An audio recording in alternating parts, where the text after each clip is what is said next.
할렐루야. 오늘 우리에게 주시는 말씀 함께 보도록 하겠습니다. 창세기 41장 37절에서 43절의 말씀입니다. 창세기 41장 37절에서 43절의 말씀, 저와 여러분들이 한 절씩 교독하겠습니다. 마지막 43절은 함께 봉독하겠습니다. 바로와 그의 모든 신하가 이 일을 좋게 여긴지라.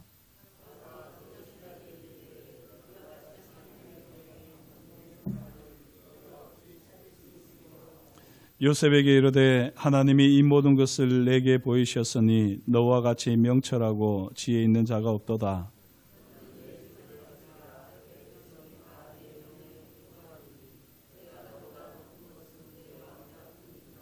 바로가 또 요셉에게 이르되 내가 너를 애굽 온 땅의 총리가 되게 하노라 하고,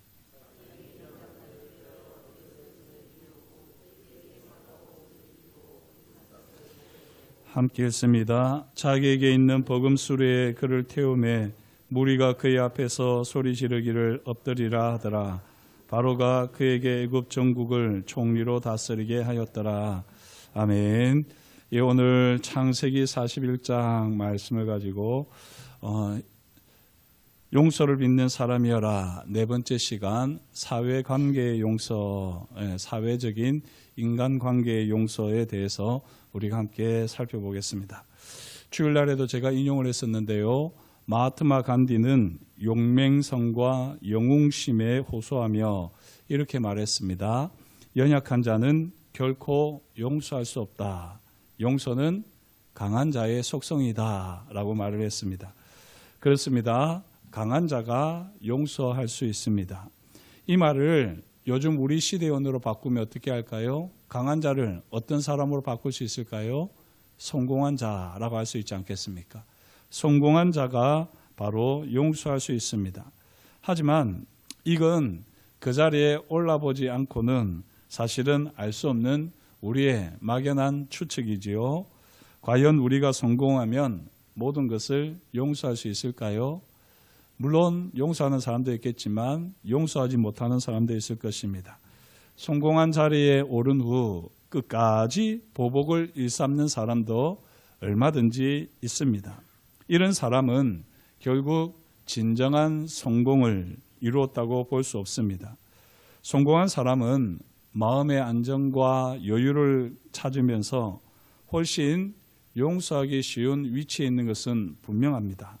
하지만요, 용서의 성품으로 다듬어지지 않으면 성공한 후에도 진정으로 용서하지 못하는 사람이 태반입니다. 역사를 봐도 그렇고 우리 주변을 봐도 마찬가지지요. 실제로 일시적 성공의 영광에 용서하지 못하는 성품이 잠시 가려졌을 뿐 언제든지 기회가 있으면요, 복수의 발톱을 드러낼지도 모를 일입니다. 이게 사실 인간사에서 발견되어지는 일들입니다. 그렇다면 요셉의 경우는 어떻겠습니까? 일순간의 성공으로 용서하지 못하는 성품을 잠시 가렸을까요? 요셉은 성공 이후에 대인관계의 갈등이 완전히 해소되었습니다. 대인관계의 갈등으로 인한 캐캐묵은 감정들이 완전히 사라졌습니다. 요셉이 총리가 된 다음에 바로의 친위대장 보디발을 어떻게 했는지 한번 찾아보십시오. 성경은 침묵합니다. 제 같으면 당장에 불러다가 일벌백계 할 텐데 그러지 않았습니다. 최소한 보디발의 아내에 대해서는 시시비비를 가려가지고요, 억울한 누명을 명명백백하게 요셉이 밝힐 법도 하지만 성경은 침묵합니다. 성경은 오로지 요셉이 총리가 된 이후의 삶을 말할 뿐이지요. 특별히 7년 대풍년 동안 요셉은 결혼을 하고 두 아들을 낳았습니다. 그 첫 아들의 이름이 무엇입니까? 므낫세입니다. 그 이름 뜻은요, 잊어버림입니다. 요셉은 첫째 아들의 이름을 므낫세라 짓고는요, 이와 같이 고백을 합니다. 하나님이 내게 내 모든 고난과 내 아버지의 온 집 일을 잊어버리게 하셨다. 이 믿음의 고백을, 용서의 고백을 하는 거죠.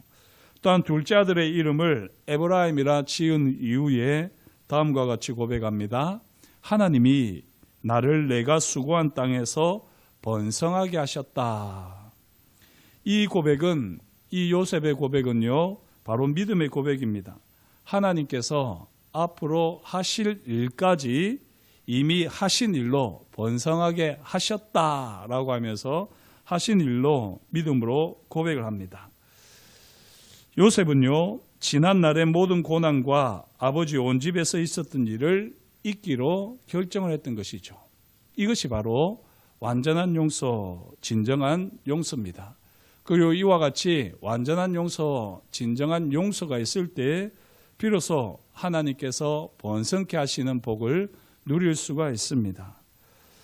성공한 자의 용서는요, 잊어버림으로 나타나는 겁니다. 내게 잘못한 사람을 찾아가서 시시비비를 가려서 사과를 받을 수도 있겠지요. 하지만 그럴 필요가 없습니다.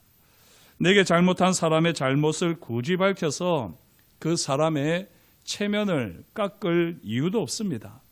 내게 잘못한 사람의 그 잘못을 더 이상 말하지 않기로, 그래서 잊기로 결정하는 것.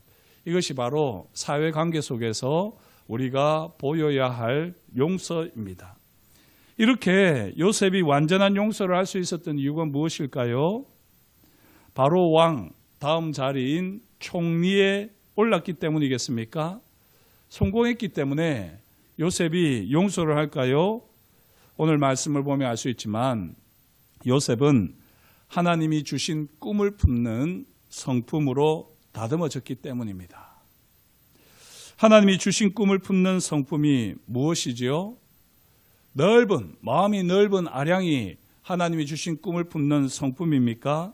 어제 제가 말씀을 드렸는데, 어제 드렸던 말씀 중에 같이 한번 해보자고 했는데, 하나님이 주신 꿈을 품는 성품을요, 무엇이라고 우리는 한마디로 뭐라고 이야기할 수 있느냐면 바로 메멘토 헤세드라고 할 수 있습니다. 메멘토 헤세드.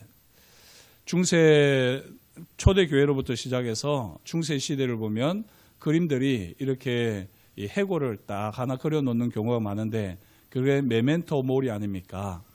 그와 같이 사실 우리가 하나님의 꿈을 품는 성품을 가진 사람이라면 우리는 항상 메멘토 헤세드, 하나님의 헤세드를 기억하는 삶을 살아내는 겁니다. 자, 메멘토 헤세드의 성품을 가진 사람은요, 어떤 사람인지 우리가 어제도 살펴봤었는데 바로 세 가지 주도권을 확실하게 구분합니다. 세 가지 주도권이 뭡니까? 죄의 주도권이 있고요, 자신의 주도권이 있고요, 하나님의 주도권이 있습니다. 죄에게 주도권을 내어주지 않고 내가 주도권을 가지고 내 삶을 살아가지만 하나님의 주도권을 침범하지 않는, 하나님의 주도권을 인정하는 삶, 이것이 바로 메멘토 헤세드의 삶입니다. 이와 같이 성품이 다듬어진 후에 비로소 하나님께서는 바로 왕이 꿈을 꾸게 하셨습니다. 바로가 꾼 꿈을 이해하는 사람이 아무도 없었습니다. 이때 만 2년 전에 있었던 일을 술 맡은 관원장이 기억해내는 거지요. 하나님의 헤세드가 아니면 바로가 꿈을 꾸지 못합니다. 하나님의 헤세드가 아니면 술 맡은 관원장이 만 2년 전에 있었던 일을 기억하지도 못합니다. 이렇게 하나님의 헤세드가 역사하는 가운데 요셉은 바로 왕 앞에 섭니다. 바로는 자신의 꿈을 아무도 해석하지 못하는 이 답답한 심정으로 요셉의 이야기를 듣고는요, 얼른 요셉을 내 앞에 데리고 오라 말을 하고, 그리고 반가이 요셉을 맞았습니다. 바로 이 자리에서 요셉은요, 하나님의 주도권을 인정하며 선포합니다. 16절에 나오는데요, 내가 꿈을 능히 해석하는 것이 아니라 하나님께서 바로에게 편안한 대답을 하시리다 라면서 16절과 같이 고백하는 것입니다. 13년 전 아버지 야고보의 스라에 있던 이 꿈을 자랑하던 요셉은 온데간데 없어졌습니다. 요셉은요, 철저하게 하나님의 주도권을 인정했고 여기에서 그치지 않았습니다. 요셉은 바로 왕의 주도권을 인정하고 꿈의 해석은 물론이고 그 대안까지 제시합니다. 여기서 우리는 이 바로의 심경과 심경 변화를 보여주는 이 단어를 포착해야지 되는데요. 그게 바로 15절과 24절에 나타나는 단어들입니다. 제가 그냥 한번 15절을 읽어보겠습니다. 바로가 요셉에게 이르되 내가 한 꿈을 꾸었으나 그것을 해석하는 자가 없더니 들은즉 너는 꿈을 들으면 능히 푼다 하더라 되어 있습니다. 여기 해석한다, 푼다라고 하는 이 두 단어가요, 원래 똑같은 단어를 쓰고 있습니다. 히브리어로는 파타르라고 하는 단어를 쓰고 있습니다. 영어에서는 interpret라고 하는 이렇게 번역하다, 해석하다라고 하는 단어를 썼는데 어쨌든 히브리어로 파타르라고 하는 단어를 썼습니다. 그런데요, 오늘 바로 말씀 앞에 있는 24절을 보면 이렇게 바로가 꿈을 이야기하면서 24절과 같이 이야기하는데 그 가는 이삭이 좋은 7 이삭을 삼키더라. 내가 그 꿈을 점술가에게 말하였으나 그것을 내게 풀이해 주는 자가 없느니라. 이렇게 바로가 이야기를 합니다. 우리가 볼 때는 내가 풀이해 주는 자 할 때 풀이하다라고 하는 단어도 앞에서 말한 해석하다, 풀다라고 하는 단어와 같은 단어, 히브리어를 쓰지 않을까 싶은데요. 여기 사용된 풀이하다라고 하는 단어에 사용된 단어는요, 나가드라고 하는 히브리어를 쓰고 있습니다. 앞에서 단어는 파타르라고 하는 단어를 썼는데요. 이 파타르라고 하는 단어는 이 성경에 딱 9번만 나오고요. 창세기 40장에서 41장까지 이 7구절에서 딱 9번만 사용되었습니다.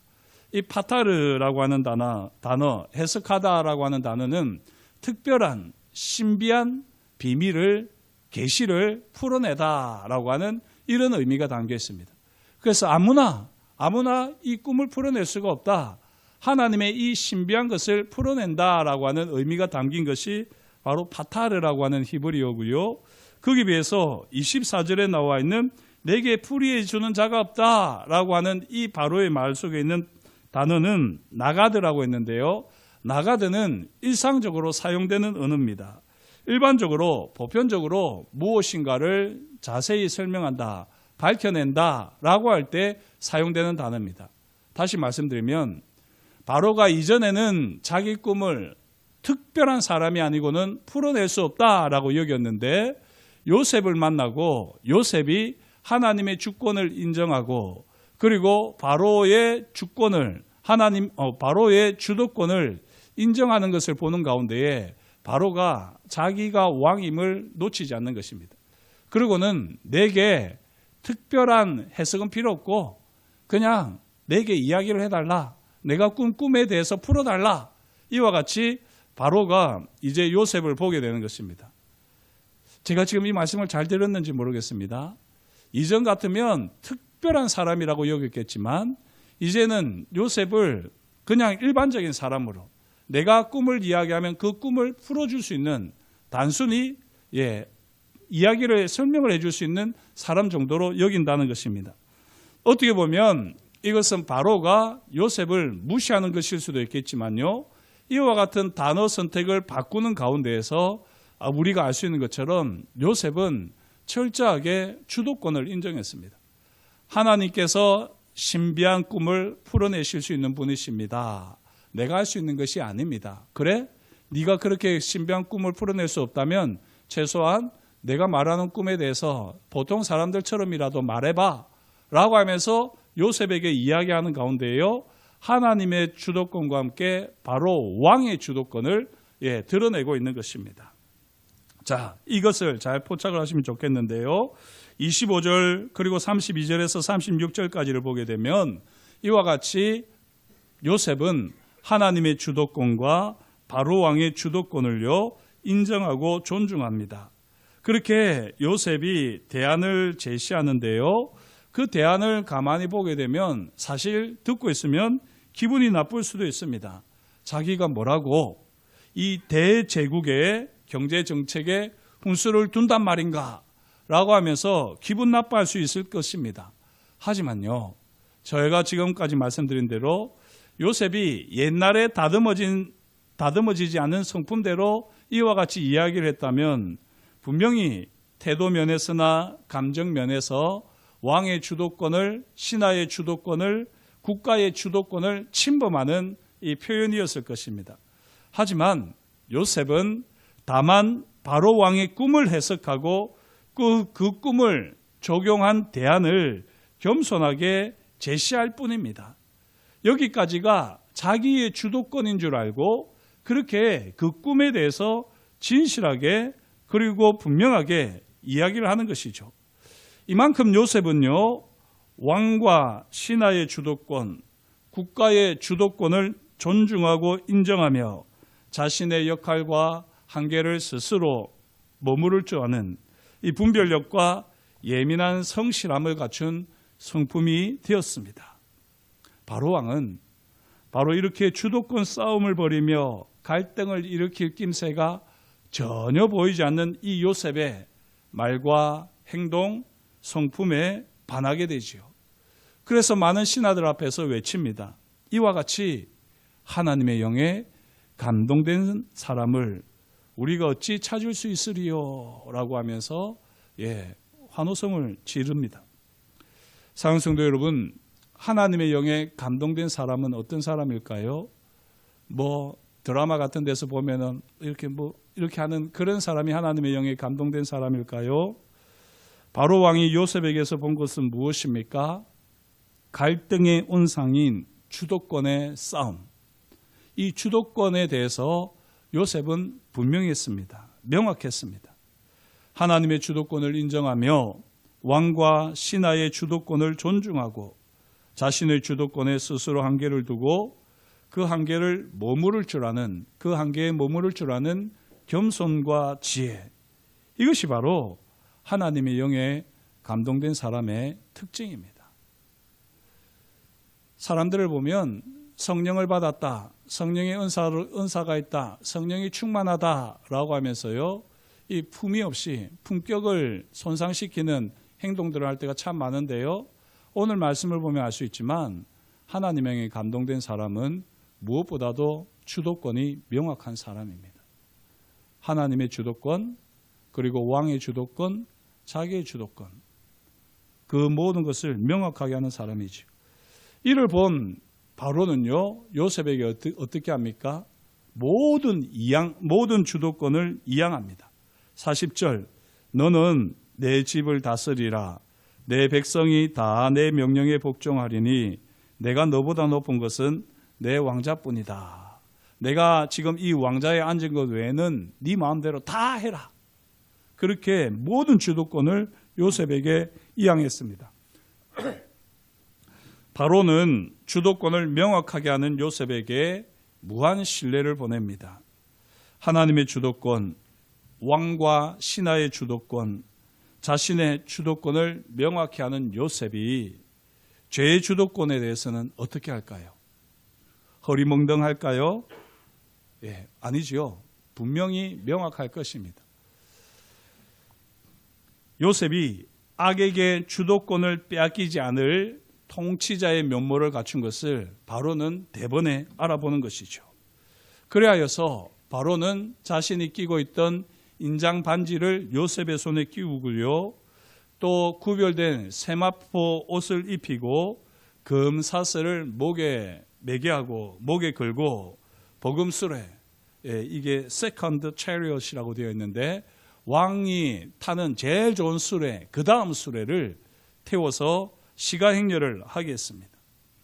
바로가 신하에게 할 수 있는 최고의 영예를 선사하며 최고의 대우를 했습니다. 왜 이렇게 했습니까? 주도권이 명확한 하나님의 영에 감동된 사람이기 때문입니다. 어떻게 이처럼 놀라운 일이 일어났습니까? 어떻게 이와 같은 놀라운 일이 가능하게 되었을까요? 하나님의 헤세드가 하나님의 꿈을 품는 성품으로 요셉을 다듬으셨기 때문입니다. 하나님의 꿈을 품는 성품이 무엇이라고요? 저를 따라서 해주십시오. 하나님의 꿈을 품는 성품은 메멘토 헤세드. 예, 이것입니다. 저와 여러분들이 다른 성품을 가지려고 하지 마시고 또 여러분들의 모난 성격 가지고 너무 괴로워하지 마시고 그냥 이전의 모든 삶은 잊어버리시고요. 이제는 오늘 지금 이 새벽에 이번 주에 주시는 말씀을 통해서 메멘토 헤세드의 삶을 사십시오. 하나님께서 헤세드를 베풀어 주십니다. 우리가 하나님의 헤세드를 기억할 때 우리의 지난날의 모든 것을 다 잊어버릴 수 있습니다. 내가 잊자. 내가 뭘 잊어야 되지? 그러면서 우리는 계속해서 지난날을 기억하게 됩니다. 우리가 진짜 지난날을 잊을 수 있는 방법은요. 지난날을 잊기로 한다고 하면서 지난날을 소환하는 것이 아닙니다. 하나님의 헤세드를 기억하면 자연스럽게 지난날은 잊어지게 되어 있습니다. 하나님의 꿈을 품는 성품은요. 뭐라고요? 메멘토 헤세드입니다. 하나님의 헤세드를 기억하는 삶입니다. 그 다음 이 메멘토 헤세드의 삶은 또 무엇이라고 했습니까? 어제 보았었고 오늘도 우리가 확인했지만요. 메멘토 헤세드의 삶은 헤세드 그것만 생각하는 것이 기억하는 것이 메멘토 헤세드의 삶이 아니라 메멘토 헤세드의 삶은 주도권이 명확한 삶으로 드러나는 겁니다. 주도권이 명확한 삶. 세 가지 주도권 뭐였죠? 예, 하나님의 주도권, 나의 주도권, 죄의 주도권. 이 세 가지를 명확하게 구분하고 이것을 우리가 사실 구분해내고 이것을 우리가 제대로 처리해낼 수 없습니다. 그래서 우리는 끊임없이 메멘토 헤세드, 하나님의 헤세드를 기억하고 그 하나님의 헤세드 속에 잠기는 가운데에 우리는 하나님의 주도권이 분명하게 드러날 뿐만 아니라 또 내가 당연히 해야 될 일들, 그럼에도 불구하고 결코 죄에게 빼앗겨서는 안 되는 주도권, 이 주도권을 가지고 우리는 삶을 살아낼 수가 있습니다. 하나님의 주도권을 순복하고 나의 주도권을 포기하지 않으면서 호시탐탐 주도권을 빼앗으려고 도살인 죄를 항상 경계하며 우리는 용서의 삶을 살아낼 수 있습니다. 메멘토 헤세드를 주도권의 명확함과 잊어버림으로 실천하는 삶, 이것이 바로 우리가 사회생활의 인과관계에서 요구되는 용서입니다. 말씀을 저도 이렇게 준비하면서 깨닫게 되는데요. 용서는 감정의 문제가 아닙니다. 내 감정은 사실은 용서와는 아무 상관이 없어요. 내가 화가 나는 것은 내게 주었던 자극 때문인데요. 화가 나면 화를 가지고 하나님 앞에 나와서 풀어내면 됩니다. 또 다른 때는 어디 오락실 같은 데 가서 화를 풀든지 스트레스를 풀어도 됩니다. 그렇게 화가 나는 것과 용서는 다른 문제인데요. 용서는 감정의 문제가 아니라 우리의 의지의 문제고 우리의 결단의 문제고 우리의 인식의 문제고 삶의 해석의 문제입니다. 그래서 용서를 하니 안 하니 말할 것이 아니라 우리는 당연히 용서하는 삶을 살아야지 됩니다. 그리고 우리는 그렇게 살아낼 수 있습니다.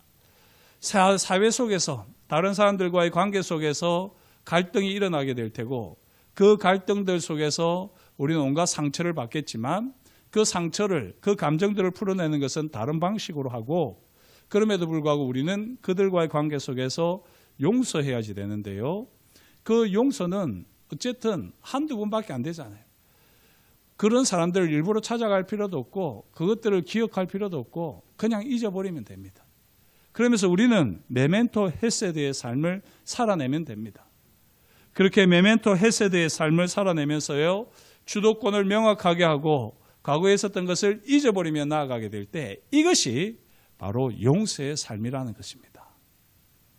저와 여러분들이 메멘토 헤세드의 삶을 통해서 이 모든 사회적 관계 속에서 일어났던 갈등들, 아픔들, 상처들 그 모든 것들이 깨끗이 치유되어지고 회복되어지는 용서를 경험할 수 있기를 주의 이름으로 축복합니다. 기도하시겠습니다. 하나님 아버지, 오늘도 주님께서 우리에게 말씀하여 주시니 감사합니다.